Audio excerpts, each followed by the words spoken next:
Part number 11 पेशकश मीरे कारवान। मज़ीद किताबों के लिए हमारे इस चैनल को सब्सक्राइब करें, लाइक करें और शेयर करें। मगर तुम हमारे लिए ये सब कुछ क्यों कर रही हो? उसने पूछा। तुम लोगों के लिए नहीं, अपने लिए कर रही हूँ, करोशा ने जवाब दिया। मैं कई रोज से देख रही हूँ। चौधरी का दिल मुझसे भर गया है। बमला को देखकर तो उसने मुझसे बेरूही बरतना शुरू कर दी है। बमला की तरफ बढ़ते हुए उसके कदम मैंने रोके हुए हैं। मैं जानती हूँ एक मर्तबा बमला को उसने बरत लिया तो मुझे इन वैश्यों के हवाले कर देगा जो अरसे से मेरे बहिए उधेड़ने के लिए तैयार बैठे हैं। लेकिन चौधरी के खौफ से उन्होंने कभी मेरी जानिब हाथ नहीं बढ़ाया। रामू ने बमला पर हाथ डालने की कोशिश की थी तो उसका इंजाम तुमने देख ही लिया। चौधरी जिस चीज को अपनी मान लेता है कोई दूसरा उसकी तरफ आंख उठाकर भी नहीं देख सकता। बमला एक मर्तबा उसके तसर्रुफ में आ गई तो मुझे वो उतरंग की तरह फेंक देगा और फिर ये सब भेड़ियों की तरह मुझ पर झपट पड़ेंगे। और तुम देख रहे हो ये इंसान नहीं वाकई हैवान है। ये मेरा जो हशर करेंगे तुम इसका अंदाजा भी नहीं लगा सकते। तुम कब से इनके साथ हो? मैंने पूछा। 2 साल से, करोशा ने जवाब दिया। अब अगरचे मेरे अंदर कुछ नहीं बचा, मैं किसी को मुंह दिखाने के काबिल नहीं रही। इन वैश्यों के साथ रहते रहते मैं भी वैश्य बन चुकी हूँ। मुहज़्ज़ब दुनिया में मेरे लिए कोई जगह नहीं रही। लेकिन अब मैं इस जिंदगी से तंग आ चुकी हूँ। अगर तुमने हमें यहाँ से निकालने का कोई मंसूबा बनाया तो खुद भी हमारे साथ चलो। मैं तुम्हारा खोया हुआ मकाम वापस दिलाने की कोशिश करूँगा। मैंने कहा, खोया हुआ मकाम? करोशा के होंठों पर जख्मी सी मुस्कुराहट आ गई। क्या एक औरत की खोई हुई इज्जत उसे वापस मिल सकती है? मुहज़्ज़ब दुनिया में जाने के बाद मेरे साथ जो सलूक होगा मैं उसका अंदाज़ा भी लगा सकती हूँ। मुझे नापाक समझकर ठुकरा दिया जाएगा या मैं तवाइफ बन जाऊंगी। कोई मुझसे ज़्यादा ही हमदर्दी करेगा तो मुझे किसी कोठे पर ले जाकर बिठा देगा। इस जंगल से निकलने के बाद मेरा वही एक ठिकाना होगा। मैं एक गहरा सांस लेकर रह गया। तुम 2 साल से गंगोली चौधरी के साथ हो, मैंने कहा। लेकिन यह आदमी तो पढ़ा लिखा है, इसे मास्टर की डिग्री ले रखी है। इसे तो किसी बहुत ही आला और मोअज़्ज़ज़ मुकाम पर होना चाहिए था। ये डाकू कैसे बन गया? किस्मत का चक्कर, करोशा ने गहरा सांस लेते हुए कहा। किस्मत का चक्कर? मैंने उसके अल्फाज दोहराए। ये किस्मत का चक्कर भी अजीब चक्कर है। इंसान का सारा अमल अपना होता है और इल्ज़ाम किस्मत पर। और कभी तो सारा चक्कर वाकई किस्मत का होता है और इंसान मोर्दे इल्ज़ाम ठहराता है इंसान को। और जब कुछ हासिल नहीं होता तो वो कहता है कि वो चीज़ किस्मत में नहीं लिखी थी इसलिए नहीं मिली। गंगोली चौधरी चंद रोज़ के लिए गांव आया। उसने बताया कि उसे दिल्ली में एक बहुत बड़ी नौकरी मिलने वाली है। वो चंद महीनों में पंडित दीनानाथ का कर्जा चुका देगा। पंडित दीनानाथ कुछ और ही सोचे बैठा था। वो गांव के कई छोटे छोटे काश्तकारों को कर्जे देकर सूद दर सूद के चक्कर में जकड़कर उनकी जमीनों पर कब्जा करना चाहता था। वो धर्मेश चौधरी की जमीन पर काफी अरसे से दांत काढ़े बैठा था। उसे इतना अरसा इंतजार किया था और अब उसे खतरा पैदा हो गया था कि अगर धर्मेश का बेटा वाकई किसी बड़ी नौकरी पर लग गया तो जमीन उसके हाथ से निकल जाएगी। इन दिनों फसल पक चुकी थी, चंद जमीनें कटाई होने वाली थीं। उस रात डाकू के एक गिरोह ने गांव पर हमला कर दिया। धर्मेश चौधरी के खेतों को आग लगा दी गई। गांव में उसके घर पर भी डाकू ने हमला कर दिया। गंगोली की जवान बहन, छोटा भाई और माँ बाप डाकू के हाथों मारे गए। खबर मिलने पर गंगोली वापस आया तो उसका सब कुछ लुट चुका था। माँ बाप और बहन भाई मारे गए। घर जलकर भस्म हो गया। जमीन पर पंडित दीनानाथ ने अपने मुसल्ला आदमी बिठा दिए। जमीनों पर गंगोली को पंडित दीनानाथ के आदमियों से झगड़ा हो गया और दीनानाथ के 2 आदमी गंगोली के हाथों मारे गए। गंगोली पकड़े जाने के खौफ से मध्य प्रदेश में चुंबल वैली की तरफ भाग गया था। वो चुंबल वैली में डाकू के एक गिरोह में शामिल हो गया اور کئی سال تک اس گروہ کے ساتھ مدھیہ پردیش کے علاقوں میں وارداتیں کرتا رہا۔ ڈاکوؤں کے ساتھ رہ رہ کر وہ وحشی درندہ بن گیا تھا۔ اس میں انسانیت ختم ہو چکی تھی۔ مدھیہ پردیش میں اس کے نام کی دہشت پھیل گئی تھی۔ اور پھر ایک روز اسے کسی ڈاکو سے پتہ چل گیا کہ کئی سال پہلے پنڈت دینا ناتھ نے ہی ڈاکوؤں سے اس کے باپ کے کھیتوں کو آگ لگوائی تھی اور اس کے گھر پر حملہ کرایا تھا، جس میں اس کے گھر والے مارے گئے تھے۔ گنگولی چودھری نے پہلے تو چمبل ویلی میں ان ڈاکو کو تلاش کر کے موت کے گھاٹ اتارا، پھر اسے اپنے گروہ کے ساتھ صبح سویرے کنگن پور میں پنڈت دینا ناتھ کی حویلی پر حملہ کر دیا۔ پنڈت دینا ناتھ اس کے پیروں پر گر کر رحم کی بھیک مانگنے لگا، لیکن گنگولی چودھری کے دل میں رحم نام کی کوئی چیز نہیں تھی۔ اس نے حویلی کو لوٹ لیا۔ اس کی بیٹی نے بھاگ کر اپنی جان بچائی۔ انسان کبھی بھی اپنی قسمت پر شاکر نہیں ہوتا۔ انسان ہر کام یہ سوچ کر کرے کہ اسے کوشش اور محنت سے کامیابی حاصل کرنی ہے اور فلاں چیز کو اپنی ہر قیمت پر قسمت بنانا ہے، تو وہ یقیناً اس کو حاصل بھی کر لے گا اور قسمت کو الزام دینے کی ضرورت بھی نہیں پڑے گی۔ انسان کا المیہ یہ ہے کہ ہر بات کے منفی پہلو پر نظر رکھے ہوتے ہیں۔ کوئی جدوجہد بھی کی جاتی ہے تو زندگی میں صرف اور صرف کامیابی کے لیے، جس کے نتیجے میں ہم ناکامی کے اندھیروں میں رہتے ہیں اور الزام دیتے ہیں قسمت کو۔ بہرحال میں نے گہرا سانس لیتے ہوئے کہا، میں گنگولی چودھری کی کہانی سننا چاہوں گا جسے تم قسمت کا چکر کہہ رہی ہو۔ تم ٹھیک کہتے ہو، کروشا میرے چہرے پر نظر جماتی ہوئی بولی۔ گنگولی نے جدوجہد تو کی، لیکن غلط سمت میں، جس کے نتیجے میں وہ کئی سالوں سے اندھیرے میں بھٹک رہا ہے۔ میں خاموشی سے اس کی طرف دیکھتا رہا۔ وہ اکڑوں بیٹھے بیٹھے تھک گئی تھی۔ اس نے میرے کندھے کے ساتھ ٹیک لگا لی۔ کروشا نے مسکرا کر ہماری طرف دیکھا۔ گنگولی راجستھان اور مدھیہ پردیش کی سرحد پر کنگن پور نامی قصبے کے ایک کاشتکار کا بیٹا ہے۔ یہ قصبہ یہاں سے تھوڑا ہی آگے ہے۔ اس قصبے سے آگے چمبل ویلی ہے، جو مدھیہ پردیش میں میلوں دور تک پھیلی ہوئی ہے۔ چمبل ویلی کو ہندوستان میں ڈاکو کی جنت کہا جاتا ہے۔ گنگولی کا باپ دھرمیش چودھری بیٹے کو اعلیٰ تعلیم اور بہت بڑا افسر بنانا چاہتا تھا۔ گنگولی نے پرائمری تک اپنے ہی علاقے میں پڑھا۔ میٹرک جھلوا شہر کے ہائی اسکول سے پاس کیا، پھر کالج میں داخلہ لینے کے لیے اسے دلی بھیج دیا گیا۔ دھرمیش چودھری کا بھائی بھی وہیں رہائش پذیر تھا۔ دھرمیش چودھری کے پاس چند بیگھے زمین تھی۔ اس نے اپنے کنبے کے دوسرے افراد کو بھی پالنا تھا۔ سخت مشقت کے باوجود زمین کی آمدنی اتنی زیادہ نہیں تھی۔ وہ قصبے کے پنڈت دینا ناتھ سے قرضہ لیتا چلا گیا۔ اس کا خیال تھا کہ پڑھ لکھ کر اس کا بیٹا بڑا آفیسر بنے گا تو پنڈت کا پائی پائی چکا دے گا۔ گنگولی دلی کی نہرو یونیورسٹی سے انگریزی میں ماسٹر کر چکا تھا۔ اس وقت تک اس کا باپ کا بال بال قرضے میں جکڑا جا چکا تھا۔ مکان اور زمین بھی پنڈت دینا ناتھ کے گروی تھے۔ قرضہ اتنا زیادہ تھا کہ زمین اور مکان دینے کے باوجود حساب چکتا نہیں ہوتا تھا۔ تو اس نے اپنے آپ کو بچانے کی کوشش کی تو گنگولی چودھری نے عقاب کی طرح اسے جھپٹ لیا۔ اس نے پنڈت دینا ناتھ کو موت کے گھاٹ نہیں اتارا، بلکہ اس کی دونوں ٹانگیں اور دونوں بازو کاٹ کر اسے زندہ چھوڑ دیا۔ حویلی اور گوداموں کو اور کھیتوں کو اور کھلیانوں کو آگ لگا دی اور پنڈت دینا ناتھ کی جوان بیٹی کو لے کر چمبل ویلی کی طرف واپس جانے کی بجائے راجستھان کی طرف آ گیا۔ اس نے 2 سال سے اس علاقے میں تباہی پھیلا رکھی ہے۔ ہر طرف اس کے نام کی دہشت ہے، جو کہ تم دیکھ چکے ہو۔ تم نے کہا تھا کہ اس کے تمام گھر والے ڈاکو کے ہاتھوں مارے گئے تھے، مگر اس کا چھوٹا بھائی چترا؟ میں نے سوالیہ نگاہوں سے اس کی طرف دیکھا۔ وہ اس کا بھائی نہیں، دوست ہے، جو چمبل ویلی میں اس کے ہاتھ لگا تھا۔ وہ اسی سگے بھائیوں کی طرح چاہتا ہے، کروشا نے جواب دیا۔ اور پنڈت دینا ناتھ کی وہ لڑکی؟ میں نے الجھی ہوئی نظروں سے اس کی طرف دیکھا۔ تمہیں یقیناً افسوس ہوتا ہوگا کہ باپ کے کرموں کی سزا تم بھگت رہی ہو۔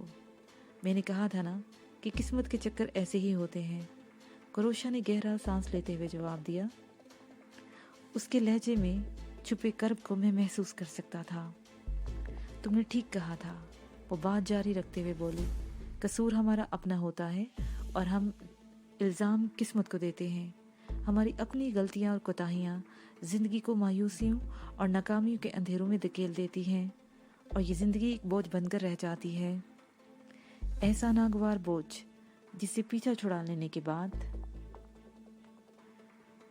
ज़िंदगी से पीछा छुड़ा लेने को जी चाहता है। हम ज़िंदगी को पता नहीं क्या समझते हैं, क्या मफ़हूम देते हैं। मैंने गहरा सांस लेते हुए कहा, ज़िंदगी क्या है? क्या ये किसी वजूद का नाम है? फिक्री शऊर के तासुर का नाम है? ज़म और अश्क के अनमोल रिश्ते का नाम है? दर्द और करब के इदराक का नाम है? महज एक नाम है? ये ज़िंदगी सिर्फ ज़िंदगी है? ज़िंदगी तो एक फ़लसफ़ा है, लेकिन हमारी ज़ात इस सारे फ़लसफ़े से रूगर्दानी करती है। हमारे ख़याल में ज़िंदगी में अगर बेशुमार खूबसूरत मनाजिर हैं तो पहाड़ जैसी मुहीब मुश्किलात का वजूद भी है। हिजर की तमाज़त है तो माह साल के साए की अनमोल ठंडक भी है। आहों के बाद कह कहे भी हैं और रंगीनी भी है तो दर्द का सहरा भी है। लेकिन न जाने क्यों इंसान सब कुछ जानते हुए भी उसे तस्लीम नहीं करता। फूल देखता है तो उसके कांटों की चुभन महसूस नहीं करता, तड़पता है तो करार के लम्हों को याद नहीं करता। बस खुशफहमी के शराब के पीछे दौड़ दौड़ कर सुकून तलाश करता है, हत्ता कि वक्त का बेरहम चक्कर उसके टुकड़े टुकड़े करके उसे ज़मीन में दफन कर देता है। मैं खामोश होकर करोशा की तरफ देखने लगा। उसकी नज़रें मेरे चेहरे पर मरकूज थीं। मैंने महसूस किया था कि उसकी आंखों में उलझन के तासुरात बढ़ते जा रहे थे। तुमने भी आंखों में ज़िंदगी के बहुत सारे ख्वाब सजाए होंगे जो तुम्हारे बाप की हवस की नज़र हो गए। तुमने अपने हसीन सपनों में ऐसी भयानक ताबीर का तसव्वुर नहीं किया होगा, लेकिन ये तुम्हारे ख्वाबों की ताबीर नहीं है। तुम अभी जिंदा हो, तुम में अभी ज़िंदगी है, पर तुम मायूस हो रही हो और मायूसी ज़िंदगी को घुन की तरह खा जाती है। अगर ज़िंदगी को मायूसी की दीमक लग जाए तो उसकी बुनियादें खोखली हो जाती हैं और वो मलबे का ढेर बन जाती है। मगर तुमने अपनी ज़िंदगी को मलबे का ढेर नहीं बनाना। तुम्हें ये फिक्र तो है कि गंगोली चौधरी किसी भी तरह बमला को बर्बाद न कर डाले, लेकिन अपने बारे में सोचते हुए क्यों डरती हो? मेरे अंदर अब क्या रह गया है? करोशा ने जवाब दिया। मैं तो पहले ही मलबे का ढेर बन चुकी हूँ, खंडर हो गई हूँ। इमारत में दरारें ज़रूर पड़ गई हैं, मगर इसकी बुनियादें बहुत मजबूत हैं। मैंने इसका हाथ पकड़ लिया। वादा करो कि तुम इन बुनियादों पर ज़िंदगी की एक खूबसूरत और मजबूत इमारत तामीर करोगी।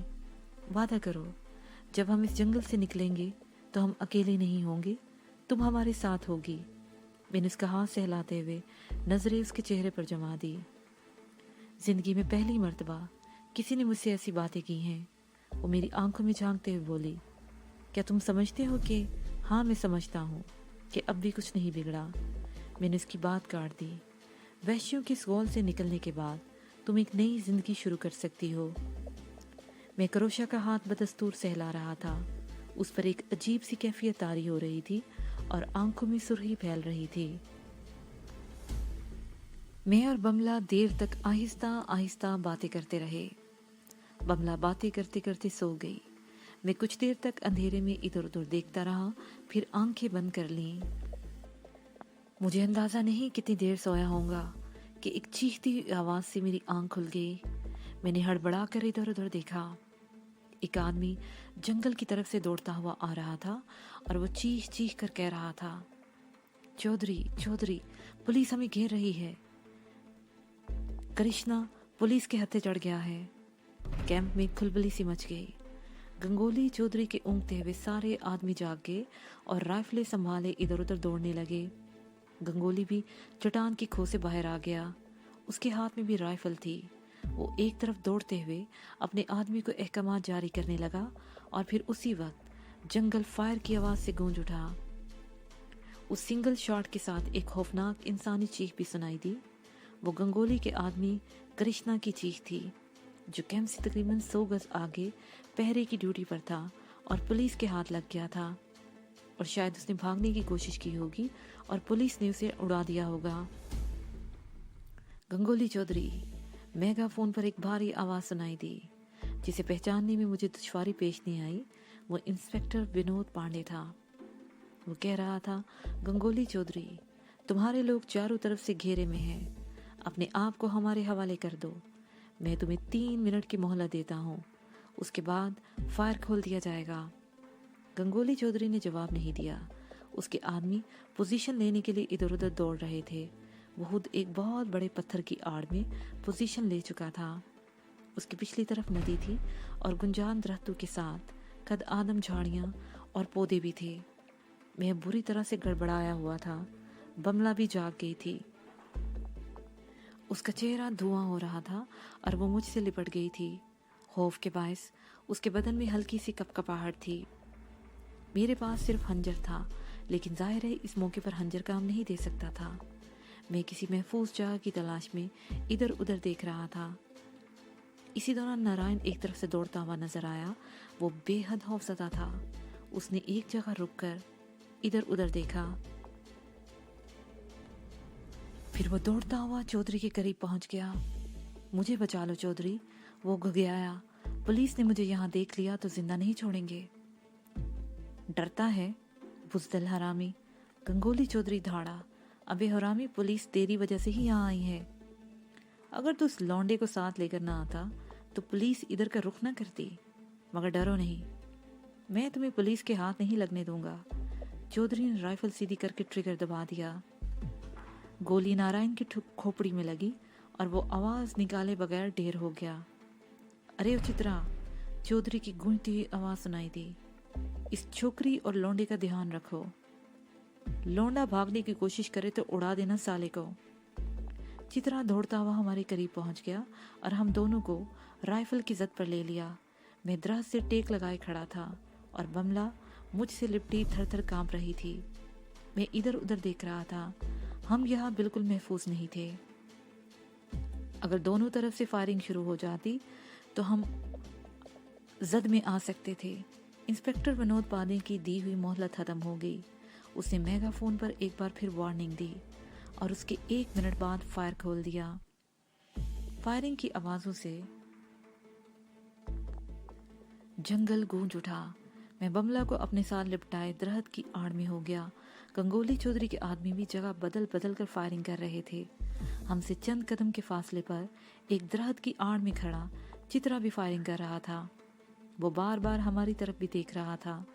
मैं अगर बमला के साथ वहां से भागने की कोशिश करता तो वो हमें गोलियों से छिलनी कर देता। उसी वक्त क्रोशा भी दौड़ती ही वहां पहुंच गई। उसके हाथ में भी राइफल थी। चित्रा, वो चीही, इन लोगों को मैं देखती हूँ। तुम उधर की तरफ जाओ, उस तरफ पुलिस के पौधों में छुपकर आगे बढ़ रहे हैं। चित्रा दौड़ता हुआ दूसरी तरफ चला गया। क्रोशा ने सामने गुंजान दरख्तों की तरफ एक ब्रस्ट मारा। मोहतात निगाहों से इधर उधर देखा और निकर की जेब से रिवाल्वर निकालकर मेरी तरफ उछाल दिया। ये वही रिवाल्वर था जो मुझसे छीना गया था। चट्टान की पिछली तरफ से निकल जाओ, क्रोशा ने मेरी जानिब देखते हुए चीख कर कहा। वहाँ ऐसी जगह है जहाँ तुम महफूज रह सको। और तुम? मैंने झुककर रिवाल्वर उठाते हुए कहा। तुम भी हमारे साथ चलो, ये बेहतरीन मौका है, इससे फ़ायदा उठाओ। मेरी फिक्र मत करो, तुम लोग निकल जाओ, जल्दी करो। क्रोशा चीही। जिद मत करो क्रोशा, मैंने भी चीख कर कहा। ये बेहतरीन मौका है, हमारे साथ चलो। मैं कहती हूँ चले जाओ यहाँ से। क्रोशा धाड़ी, बमला को लेकर निकल जाओ। बहस में वक्त ज़ाया मत करो। बाकी बहस बेकार थी। मैंने आखिरी बार क्रोशा की तरफ देखा और बमला का हाथ पकड़कर चट्टान की तरफ दौड़ लगा दी। चट्टान की दूसरी तरफ घूमने से पहले मैंने मुड़कर देखा। क्रोशा भी अपनी जगह छोड़कर दूसरी तरफ दौड़ी जा रही थी। ये चट्टान ना तो ज़्यादा ऊंची थी और ना ही ज़्यादा लंबी चौड़ी। इसकी पिछली तरफ बड़े बड़े पत्थर बिखरे हुए थे और ज़मीन हमवार नहीं थी। छोटे बड़े लातदाद खड्डे थे। मैं बमला का हाथ पकड़े एक तरफ दौड़ता रहा। बमला पर दहशत तारी थी। वो बार बार लड़खड़ा रही थी। अगर मैं उसका हाथ न पकड़ा होता तो वो एक बार गिरने के बाद दोबारा ना उठ पाते। हम चट्टान के ऊपर से घूमकर दूसरी तरफ आ गए। एक तरफ झाड़ियों और पौधों का सिलसिला शुरू हो गया था। दरख्तों की भी बहुतायत थी। बमला का पैर झाड़ियों में उलझा और वो लड़खड़ा गई। उसका हाथ मेरे हाथ से छूट गया और वो चीखती हुई झाड़ियों में गिरी। मैं उसे उठाने के लिए झुका ही था कि कई सनसनाती हुई गोलियां हमारे सरों के ऊपर से गुजर गईं। मैं बमला के ऊपर गिर गया और उसे साथ लेकर लौट लगाता हुआ नशेब की तरफ लुढ़कता चला गया।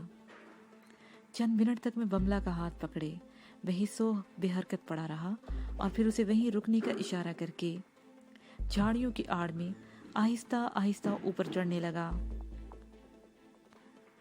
वो रघु था जिसने गुज़श्ता रात क्रोशा का हाथ पकड़ने की कोशिश की थी। वो एक बड़े पत्थर की आड़ में खड़ा पुलिस वालों पर फायर कर रहा था, मगर उस तरफ हमें दौड़ते देख उसने हम पर भी फायर खोल दिया था। झाड़ियों की आवाज सुनकर वो एक बार फिर मुड़ा। उसने मुझे देख लिया था, मगर इससे पहले कि वो राइफल सीधी करता मैंने रिवॉल्वर का ट्रिगर दबा दिया। गोली उसकी हंसले की हड्डी के करीब लगी। वो चीख कर लड़खड़ाया तो मैंने दूसरा फायर कर दिया। वो गोली उसके सीने में लगी और वह गिरकर झाड़ियों में लुढ़कता हुआ दूसरी तरफ नदी में जा गिरा। मैंने बमला को इशारा किया। वो रेंगती हुई मेरे करीब आ गई। मैं उसका हाथ पकड़े एक बार फिर झुकता हुआ दौड़ने लगा। मैं इस कोशिश में तक कि या तो ऊपर से घूमकर पुलिस पार्टी की दूसरी तरफ निकल जाऊं या किसी और महफूज जगह की तरफ, लेकिन बदकिस्मती थे हम उस वक्त पुलिस और गंगोली चौधरी के आदमियों को घेरे में थे।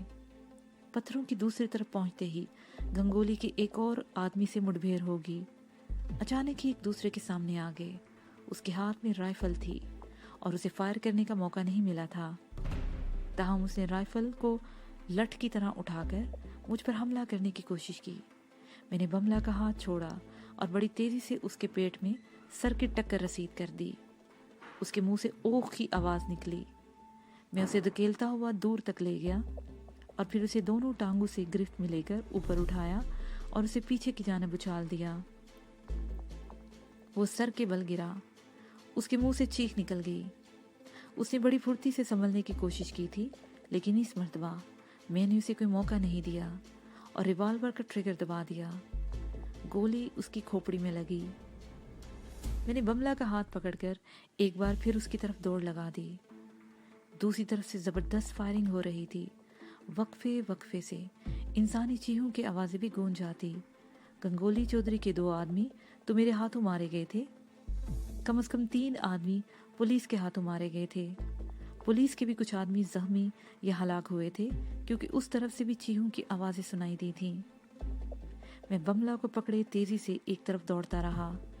यहाँ एक बार फिर ठोकर खाकर गिरी। इस मर्तबा उसके मुंह से निकलने वाली चीख कुछ ज्यादा ही खौफनाक थी और गालबन चीख की आवाज सुनकर ही एक दरख्त के पीछे खड़ा हुआ चित्रा हमारी तरफ मुतवज्जा हुआ था। हमें देखकर चित्रा की आंखों में वहशत भर गई। उसने राइफल का रुख हमारी तरफ करके ट्रिगर दबा दिया। अगर मैं बमला के साथ एक तरफ लौट ना लगा देता तो हम दोनों का जिस्म छलनी हो जाता। चित्रा की राइफल हाली हो गई। उसने राइफल एक तरफ फेंक दी और हंजर निकालकर मेरी तरफ लपका। उसका ख्याल था कि मैं नहत्ता था। मैं इस वक्त बमला के करीब पुश के बल पड़ा हुआ था। चित्रा ने हंजर वाला हाथ उठाकर होनहार भेड़िए की तरह मेरे ऊपर छलांग लगा दी। मैंने बड़ी फुर्ती से बमला को परे धकेल दिया और रिवॉल्वर वाला हाथ लेकर ट्रिगर दबाता चला गया। मुझ तक पहुंचने से पहले ही 3 गोलियां चित्रा के सीने में पेवस्त होगी और वो चीखता हुआ ढेर हो गया। मैंने बड़ी फुर्ती से एक तरफ लौट लगा दी थी। चित्रा खत्म हो गया था। वो चित्रा जिसे पुलिस से छुड़ाने के लिए गंगोली चौधरी ने 13 बेगुनाह स्याहों को अगवा किया था और 3 में से कम 6 अफराद को बेदर्दी के मौत के घाट उतार दिया था। इत्तफाक से वो मेरे हाथों अपने अंजाम को पहुंच चुका था। मैं बमला का हाथ पकड़कर फिर एक तरफ दौड़ा। बमला बुरी तरह हाँप रही थी। मैं इसे खींचता हुआ दौड़ता रहा। एक जगह पहुंचकर मैं रुक गया। आगे पत्थरों की दूसरी तरफ वो नदी थी जो कुछ दूर जाकर तालाब में गिरती थी। पत्थरों की दूसरी तरफ से गंगोली और क्रोशा के जोर जोर से बोलने की आवाजें सुनाई दे रही थी। मैं बमला को छोड़कर आगे बढ़ा और पत्थर की दूसरी तरफ झांकने लगा। वो दोनों तकरीबन 10 फुट नशीब में थे और वो मंजर बड़ा ही खौफनाक था। गंगोली चौधरी ने क्रोशा को राइफल के जोर पर ले रखा था। करीब ही एक लाश पड़ी थी। तुम्हारा दिमाग खराब हो गया है चौधरी, क्रोशा चीख रही थी। इस वक्त तुम्हें अपने आदमी की जरूरत है और तुम अपने ही आदमी को मौत की घाट उतार रहे हो। तुम जानती हो गद्दारों से मुझे कोई हमदर्दी नहीं, चौधरी ने जवाब दिया। ये भंडारी भी पुलिस को रात के अंधेरे में यहाँ लेकर आया है। मैंने इसे गद्दारी की सजा दी है और तुम? वो एक लम्हे को खामोश हुआ बोला, तुम भी गद्दार हो। तुमने उस छोकरी उसके आशिक को फरार होने का मौका दिया। तुम्हें भी गद्दारी की सजा मिलेगी। चौधरी, मैं चीहा, राइफल फेंक दो, तुम मेरे निशाने की जद में हो। चौधरी तेजी से मेरी तरफ घूमा। मैंने रिवाल्वर का ट्रिगर दबा दिया। स्टिक की आवाज निकल कर रह गई। रिवाल्वर हाल ही हो चुका था। चौधरी ने राइफल का ब्रस्ट मारा। मैंने बड़ी फुर्ती से एक तरफ गिरकर अपने आप को बचाया और फिर दूसरे ही लम्हे क्रोशा की भयानक चीख और दौड़ते हुए कदमों की आवाज सुनकर मैं उछल पड़ा। मैंने पत्थर की आड़ से झांक कर देखा तो कलेजा मुंह को आता हुआ महसूस हुआ। क्रोशा गोलियों से छलनी हो चुकी थी। वो खून और कीचड़ में लथपथ तड़प रही थी। गंगोली चौधरी वहां से भाग चुका था। मैंने उस ढलान पर छलांग लगा दी।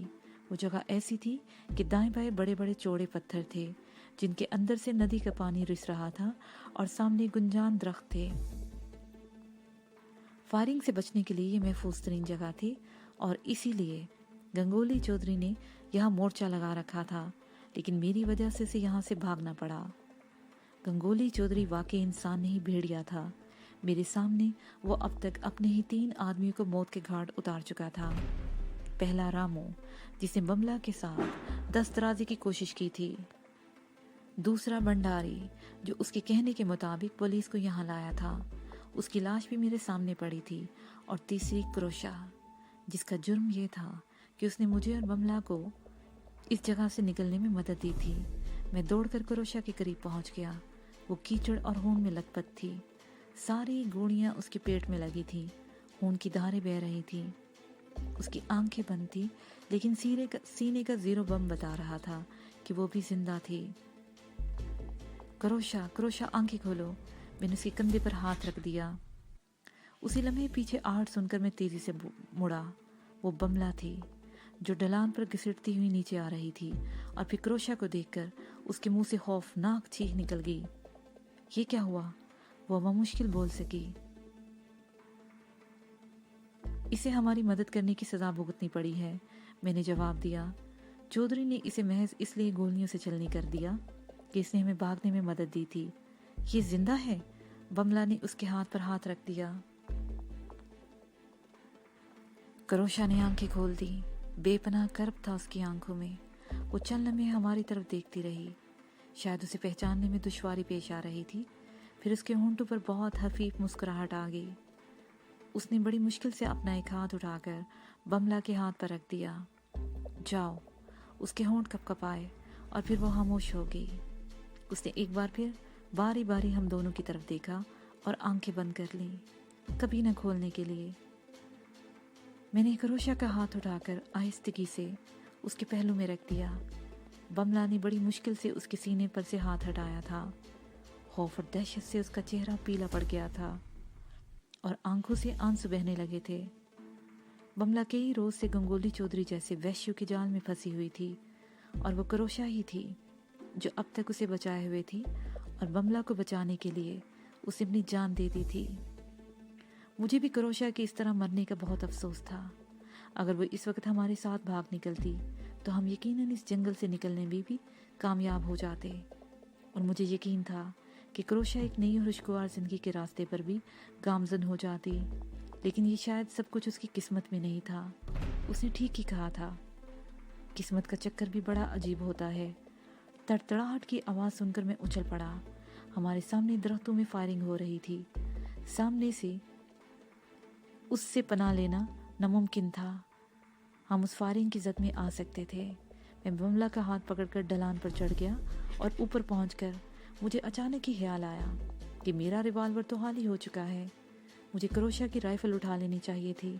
तुम यहीं रुको, मैं अभी आता हूँ, मैंने बमला से कहा, और दोबारा ढलान पर उतरने के लिए मुड़ा ही था कि चौधरी का एक आदमी किसी तरफ से दौड़ता हुआ वहां पहुंच गया। मैंने मुड़कर बमला का हाथ पकड़ा और दूसरी तरफ दौड़ लगा दी। अब मेरा वहां रुकने का कोई इरादा नहीं था। मैं बमला का हाथ पकड़े दौड़ रहा था और फिर हमें रुक जाना पड़ा। हमारे रास्ते में हाल वो नदी 4-5 फुट से ज़्यादा चौड़ी नहीं थी। मैं तो आसानी से छलांग लगाकर दूसरी तरफ पहुंच सकता था, लेकिन बमला के लिए ऐसा करना मुमकिन नहीं था।